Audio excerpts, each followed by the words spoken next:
आज आम्ही कुठेतरी बाहेर जाणार आहे, मी ते तुमच्यासोबत शेअर करणार आहे। तर इथे आहे ताई, कुठे जायचंय आई आपल्याला? कारला देवीला। तर इथे आहेत आमचे सासरे बुवा, ते चालवत आहेत गाडी, बघू शकतात। तर इथे आहेत आमचे नवरोबा, बघू शकतात किती आनंदात आहेत। खूप दिवसांनी फॅमिली एकत्र फिरायला निघालो होतो। तर आज आपण एकविरा देवीचं दर्शन घेण्यासाठी जाणार आहात, पण तो तर व्हिडिओ तुम्ही कालच्या व्हिडिओमध्ये पाहिलाच आहे। तर एकविरा देवीला जातानाच लोणावळ्यामध्ये 7-12 हॉटेल देखील लागतं, पण अगोदर आम्ही एकविरा आईचं दर्शन घेऊन त्यानंतर आम्ही 7-12 हॉटेलमध्ये जेवण्यासाठी येणार आहात। तर एकविरा देवीचं दर्शन घेतलेलं आहे, तो तर व्हिडिओ मी कालच म्हणजे अपलोड केला आहे। तो व्हिडिओ पाहिला नसेल तर नक्की पहा। त्यानंतर आपला 7-12 हॉटेलचा व्हिडिओ शूट होत आहे। तर जातानाच पनवेल संपलं की खूप छान निसर्ग वातावरण आणि हिरवेगार डोंगर पाहायला मिळतात, आणि त्यानंतर सकाळचं धुकं आणि पावसाची झिरमीर, खूप मजा येते। आणि सकाळचा प्रवास जरा छान वाटतो करायला, कारण दुपारी ऊन पडलं की खूप त्रास होतो, उन्हाच्या झळा देखील लागतात। त्यामुळे सकाळी प्रवास करायला, लांब जायचं असलं दूर की सकाळचा प्रवास करणं खूप छान पर्याय आहे।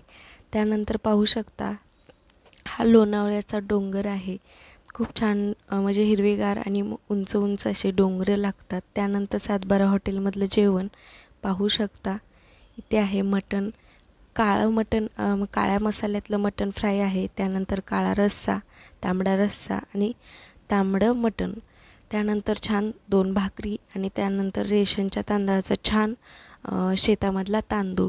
त्यानंतर हे आपलं बिल। तर पाहू शकता जेवण आलेलं आहे, आम्ही सर्वजण जेवण करणार आहेत, खूप एन्जॉय करणार आहेत। आणि 7-12 हॉटेल म्हटलं की गावची आठवण करून देतच, गावची आठवण येतेच। तरी ते एकदम गावासारखं फील येतं जेवायला गेलं की।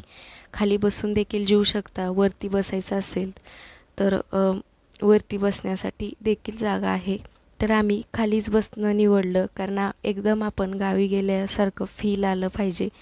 तर पाहू शकता 7-12 हॉटेलचा लुक, बाहेरचा व्ह्यू किती छान आहे, मस्त आकाशकंदील। पहिल्या काळामध्ये लाईट नसायची, लाईटीची सोय नसायची, तर आकाशकंदील लावले जायचे। त्यानंतर प्रत्येकाच्या दारामध्ये एक तुळशीवंदन देखील असायचं। त्यानंतर पाहू शकता मस्त बाहेर व्ह्यू आहे, हात धुण्यासाठी देखील जागा आहे बाहेरच। त्यानंतर आपण खाली बसून छान जेवू शकतात। पहिल्या काळामध्ये डायनिंग टेबल नसायचे बसायला, खाली बसूनच जेवण केलं जायचं। तर तेच आपण इथे पाहू शकता, सर्व लोक खूप एन्जॉय करत आहेत, मस्त जेवणाचा आनंद लुटत आहेत। काही जण खाली बसतात, काही वर बसतात, म्हणजे आपापल्या आवडीनुसार हे करू शकतात। त्यानंतर बाहेरचा व्ह्यू पाहू शकता, इथे सुरुवातीला 7-12 हॉटेलमध्ये एंट्री केली की अशी छान एक बैलगाडी आहे, त्याच्याच बाजूला एक बाकडं आहे, तिथे देखील बसायला, फोटोशूट करायला खूप छान आहे। पहिल्या काळामध्ये कसे घरं, मातीचे घरं असायचे, त्याचप्रमाणे तिथे देखील असेच बनवलेले आहेत। त्यानंतर पाहू शकता इथे बैलगाडी आहे, बैलगाडीमध्ये देखील आम्ही खूप छान बसून फोटो वगैरे शूट केले।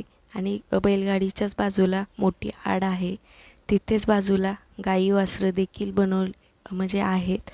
तर खूप छान वाटलं आणि एकदम गावचा फील करून देतो, एकदम गावी गेल्यासारखं वाटतं आपल्याला ह्या हॉटेलमध्ये एंट्री केली की। त्यानंतर इथे पाहू शकता माझे काही फोटोशूट चालू होते इथं, आणि मी म्हणजे बाबा आणि मी दोघांनी देखील खूप सारे फोटोशूट केले आहेत, ते तर मी थंबनेलला टाकेल।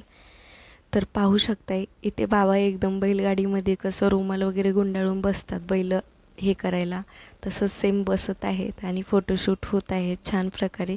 तर तुम्हाला कसा वाटला व्हिडिओ? आणि इथे सर्वजण आम्हाला हसत देखील होते।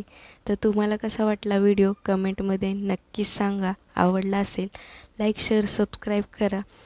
असे छान छान व्हिडिओ पाहायला विसरू नका, सबस्क्राईब केलं नसेल नक्की सबस्क्राईब